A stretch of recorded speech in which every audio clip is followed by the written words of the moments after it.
Hi, today I'd like to look at this beautiful plant. Nothing spectacular. This is forget-me-not, a very, very familiar cottage garden plant, but kind of underrated, I think. It's absolutely beautiful and bulletproof. It looks after itself, incredibly easy to grow, and it seeds itself, so I don't bother to plant it. I just let it grow. Every year it comes back up again. Oh, there's a queen bumblebee looking for somewhere to nest. The bumblebees don't pay that much interest most of the time to forget-me-not, but it does attract smaller creatures, and I'll see what we can find.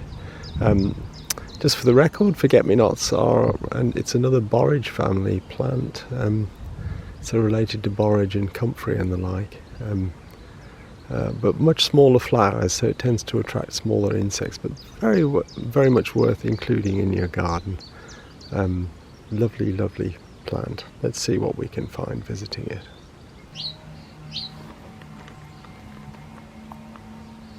Look at this gorgeous little bee fly. Forgive all the sound of mowers in the background.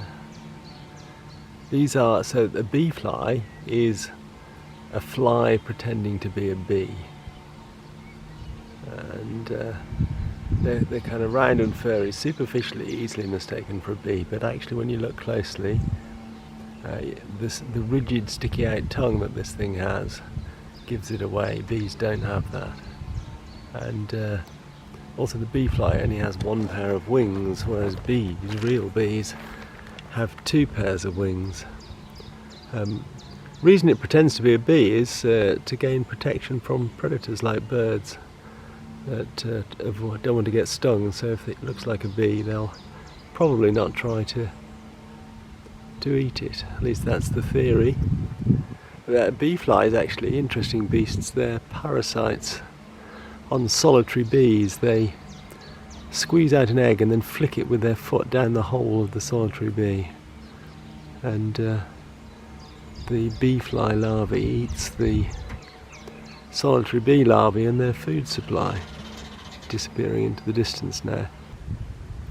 Tiny little fly, don't know what that is. It seems to be enjoying the forget-me-not. There's a little hoverfly. I think that's an Aristalis, one of the ones with aquatic larvae that go in hoverfly lagoons.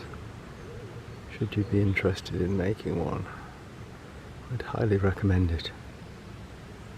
You can check out their web page of the Buzz Club if you're interested to know how to make a breeding habitat for one of these little chaps. So, forget-me-nots. Well worth growing. Every garden should have some of these lovely little flowers.